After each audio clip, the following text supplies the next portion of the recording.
132 लोगों की जल समाधि हो गई। अभी 2 लोगों की तलाश होनी बाकी है, 2 लोगों के शव बरामद होने बाकी है। सिविल अस्पताल का मंजर बहुत ही दर्दनाक था, जहां पर आप देखेंगे तो लाश के ढेर लगे हुए थे। आप किसी भी वार्ड में चले जाइए, आपको सिर्फ लाशें ही लाशें दिखाई देंगी। हमने अभी कब्रिस्तान के बारे में पता लगाया, ये पता चला है कि वहां पर 26 से ज्यादा जो है बुकिंग्स जो है हो चुकी है, और उस लोगों के उनके लिए भी 3 से 4 घंटे का समय चाहिए, क्योंकि उनके लिए कब्रें खोदी जानी है, तो उसके लिए भी उनको अलग से वक्त चाहिए, और इस वक्त के लिए भी वहां पर पहले से बुकिंग हो रही है। तो वहां पर भी एक तरह से हम कह सकते हैं कि एक ऐसा मंजर देखने को मिलता है जो अमूमन नहीं है।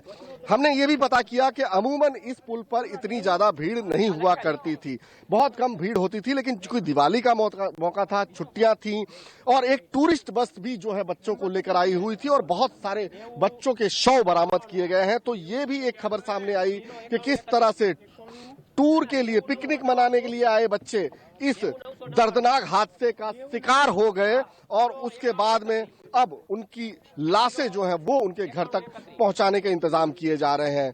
प्रशासन ने ये चुस्ती जरूर दिखाई, ये फुर्ती जरूर दिखाई कि तमाम एजेंसियों के साथ कोऑर्डिनेट करके रात में ही पूरी की पूरी फौज जो है रेस्क्यू के लिए उतार दी। लेकिन अभी भी सवाल ये बना हुआ है कि आखिरकार बिना क्लियरेंस सर्टिफिकेट के जो ऑपरेटर हैं, जो इसके प्रबंधक हैं, जो ओरवा कंपनी है जिसको इसके प्रबंधन का मौका दिया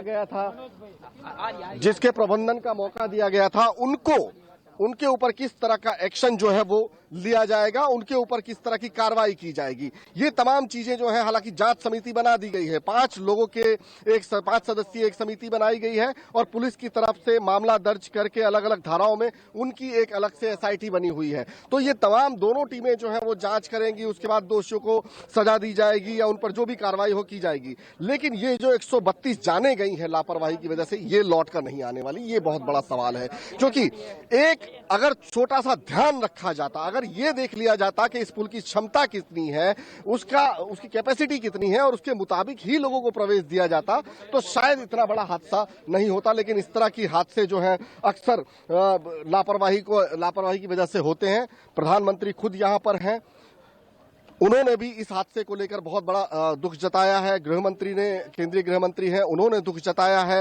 अलग अलग तरीके से मुआवजे की घोषणाएं की गई हैं। गृह विभाग जो है उसने अलग तरीके से घोषणाएं की हैं।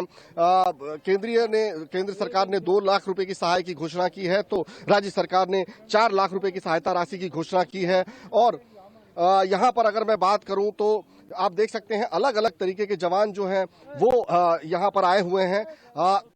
यहाँ पर अब ये जो बोट आ रही है, हम ये भी कोशिश करेंगे कि अपने दर्शकों को ये भी दिखाएं कि रात के वक्त इस बोट पर से रेस्क्यू करना कितना ज्यादा कठिन था।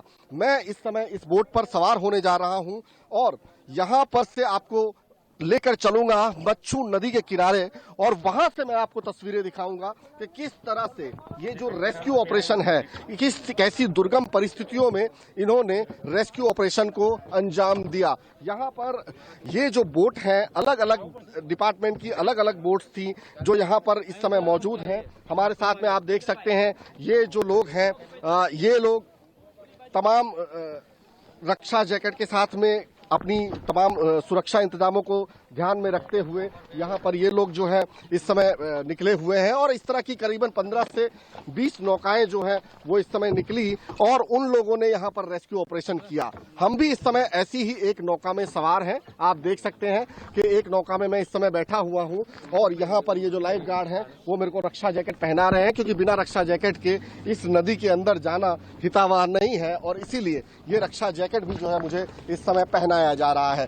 तस्वीरों के माध्यम से मैं आपको दिखाने की कोशिश करूंगा कि आप अगर तस्वीरें देखेंगे तो इस नदी के अंदर किस तरह से विकट दुर्गम परिस्थितियां हैं, क्योंकि पूरी तरह से नदी जो है वो जलकुंभी से घिरी हुई है, और इस नदी के अंदर रात के अंधेरे में किस तरह से रेस्क्यू ऑपरेशन हो सकता है उसका अंदाजा आप खुद लगा सकते हैं। क्योंकि ऐसी दुर्गम परिस्थितियों में ये रेस्क्यू ऑपरेशन करना बहुत ज्यादा मुश्किल होता है, क्योंकि नदी का पानी बताया जा रहा है कि 15 फीट तक गहरा था और जब लोग यहाँ पर गिरे तो एक तरह से हाहाकार मच गया। चीख पुकार जो है वो लोग मदद के लिए गुहार लगाने लगे और उस वक्त यहाँ पर जितने भी स्थानीय लोग थे वो पहले मदद के लिए आए। इस समय आप जो तस्वीरों में देख रहे हैं ये नौका में मैं सवार हूं और दूसरी तरफ बहुत सारे लोगों का हुजूम जो है वो इस समय इस पूरे मंजर को देख रहा है, हैरान है। उनकी आंखों में सवाल है कि आखिरकार वो जगह जो उनके हर्षोल्लास की हुआ करती थी, जहां पर वो अपने परिवार के साथ खुशियां मनाने आते थे, जहां पर वो अपने स्नेहियों को लेकर आते थे, वो आखिर इतने बड़े हादसे को वो आखिर एक शमशान घाट के तौर पर, एक समाधि के तौर पर कैसे तब्दील हो गई। यहाँ पर आप देख रहे हैं कि इस समय मैं नदी के बीचों बीच में हूँ और हमें बोट में बैठे हुए भी ऐसा लग रहा है कि अगर जरा सा भी बैलेंस गड़बड़ाया तो हमारे लिए खतरा हो सकता है। तो आप समझ सकते हैं कि उस वक्त जो लोग यहाँ पर आए होंगे, जो गिरे होंगे इस पानी में, उनकी क्या हालत हुई होगी। नमस्कार, मैं हूं मानक गुप्ता।